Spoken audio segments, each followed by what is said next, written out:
Prodi Informasi Perpustakaan dan Kearsipan Universitas Negeri Padang. Jadi di sini saya akan menjelaskan tentang dua resensi dari buku yang berbeda tentang literasi informasi. Jadi video ini untuk memenuhi tugas saya dengan mata kuliah Literasi Informasi dengan Bapak Habibur Rahman.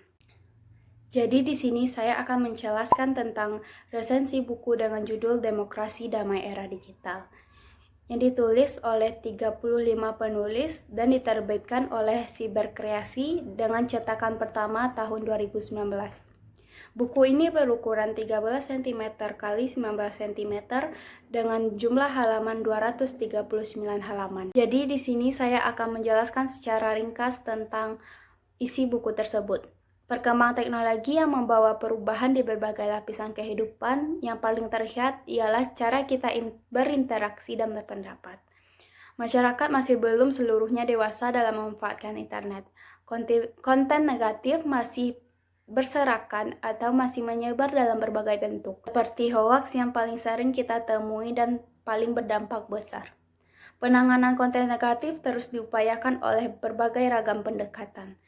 Kebijakan dan penindakan hukum dilakukan oleh Kominfo, Polri, dan pemangku kepentingan terkait.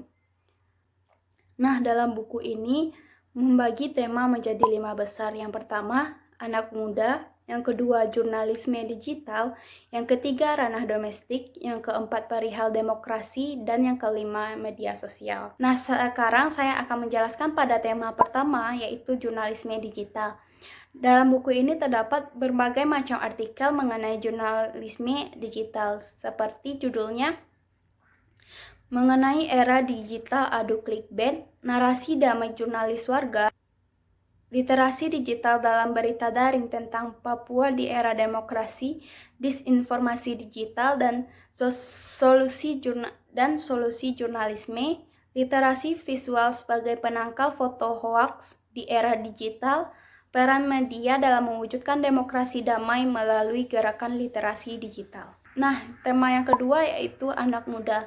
Di dalam tema ini banyak sekali artikel yang membahas mengenai generasi milenial yang golput, kolaborasi literasi digital bukan kerja picisan, literasi digital dalam era disrupsi, suara generasi milenial dan demokrasi digital, tantangan membangun perdamaian di era milenial.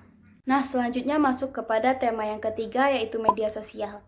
Dalam tema ini juga banyak memuat tentang artikel yang membahas tentang hilangnya ruang publik yang sehat, apa yang bisa kita lakukan untuk media sosial, memilih demokrasi dalam ruang banal media sosial, hidup di media sosial bagi katak dalam tempurung, mengharap kehadiran pakar di media sosial.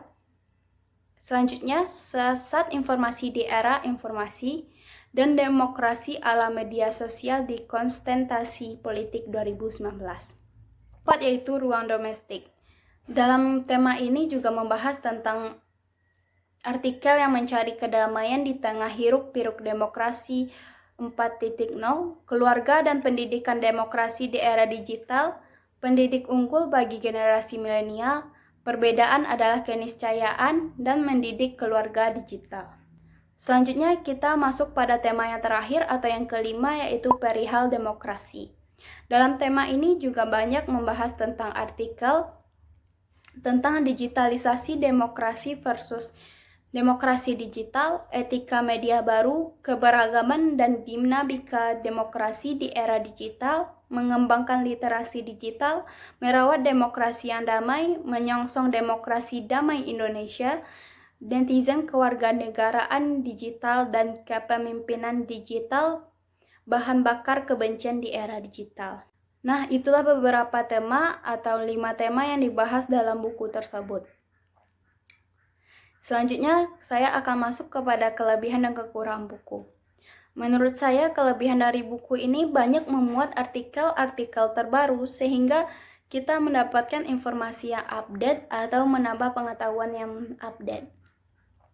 Sedangkan kekurangan dari buku ini yaitu tidak adanya gambar-gambar yang membuat pembaca lebih tertarik untuk membacanya. Nah, yang kedua saya akan menjelaskan tentang resensi buku dengan judul Yuk Jadi Gamer Cerdas Berbagi Informasi Melalui Literasi. Dengan penulis 5 orang, yang pertama Andrian Indro Yunowo, yang kedua Rahayu, yang ketiga Wisnu Marta Adipura, yang keempat Syafrizal, yang kelima Irham Nur Ansari. Dengan penerbit Program Studi Magister Ilmu Komunikasi UGM, cetakan pertama tahun 2018, dengan jumlah halaman 50 halaman. Saya akan menjelaskan ringkasan dari buku ini, yaitu problem video game di Indonesia, salah satunya yaitu anak-anak dan remaja yang memiliki ketergantungan cukup tinggi dengan video game mobile sebagai bagian dari kehidupan sosial mereka di masyarakat. Ketergantungan ini menciptakan sebuah budaya di antara mereka sebagai bagian dari akulturasi diri dalam pergaulan. Buku ini memberikan informasi untuk gamer remaja yang berumur 13-18 tahun. Gamer yang menjadi fokus target pembaca buku ini merupakan para pemain dan pengakses game melalui gadget. Panduan akan berisi mengenai beragam cara menyikapi kehadiran game portable melalui perangkat komunikasi anak muda. Dalam buku ini akan dijumpai 10 tahapan kompetensi literasi digital. 10 tahapan ini berisi beragam informasi dan tips gamer remaja yang terpapar secara langsung dalam bermain game online. Informasi ini diantaranya berisi tentang cara menyikapi para remaja yang mengakses game dan menyeleksi permainan, menganalisis konten permainan, memahami logika game gratis tapi berbayar, sampai pada berpartisipasi dan berkolaborasi dengan para gamer remaja lain untuk ikut meliterasi lingkungan sekitarnya. Jadi, di sini saya akan menjelaskan tentang 10 tahapan kompetensi literasi digital Jaringan Pegiat Literasi Digital atau JAPLID. Sekarang kita masuk pada tahapan yang pertama, yaitu mengakses. Mengakses ini mencakup pada hal mengacu pada serangkaian keterampilan teknis yang diperlukan bagi seorang individu ketika berinteraksi dengan media baru, seperti cara menemukan informasi dan menggunakan teknologi informasi. Yang kedua yaitu menyeleksi, yang merupakan tahapan kemampuan individu untuk memilih dan memilah informasi yang didapatkan di media baru. Individu yang telah menguasai kompetensi ini akan membuang informasi yang tidak dibutuhkan. Tahapan ketiga yaitu memahami, yaitu kompetensi yang mengacu pada kemampuan individu untuk memahami makna dari konten yang dibuat atau yang mereka saksikan dari konten media baru pada tingkat literar. Contohnya saja kemampuan untuk menangkap pesan orang lain, juga ide-ide yang dipublikasikan pada platform yang berbeda, misalnya buku, video, blog, maupun Facebook. Tahapan yang keempat yaitu menganalisis, yang merupakan kemampuan individu untuk mengkonstruksi konten di media baru. Kompetensi ini dapat dilihat sebagai analisis tekstual semiotik yang berfokus pada bahasa genre dan kode beberapa jenis dan media. Kompetensi ini menjadikan individu menyadari cara memproduksi konten menggunakan bahasa yang kreatif. Nah, yang kelima yaitu memverifikasi, merupakan kemampuan individu untuk mengkombinasi konten di media baru dengan menginteraksi sudut pandang mereka sendiri dan untuk berkontribusi pesan media. Nah, selanjutnya tahapan yang keenam, mengevaluasi. Kecakapan ini mencakup kemampuan individu untuk mempertanyakan dan mengkritik dan menguji kredibilitas konten pada media baru. Kecakapan ini membutuhkan kemampuan individu untuk memaknai konten di media baru dengan mempertimbangkan isu-isu seperti identitas, relasi kuasa, dan ideologi. Nah, yang ketujuh yaitu mendistribusi, yang merupakan kemampuan individu untuk menyebarkan informasi yang ada di tangan mereka. Dibandingkan dengan kecakapan promosi, kecakapan ini biasanya melibatkan proses berbagi. Yang kedelapan yaitu tahapan memproduksi, yang merupakan kemampuan untuk menduplikasi atau sebagian atau seluruh konten.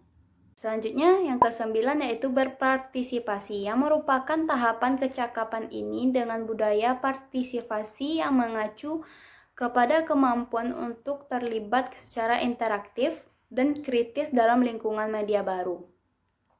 Misalnya, individu tersebut diharapkan untuk secara aktif ikut membangun dan memperbaiki salah satu ide-ide orang lain dalam media platform, seperti blog, chatroom, Skype, maupun Facebook. Nah, yang ke-10 maupun yang terakhir yaitu berkolaborasi, merupakan kemampuan untuk membuat konten di media baru, terutama berkaitan dengan pemahaman kritis dan mengacu pada nilai-nilai sosial budaya dan masalah ideologi.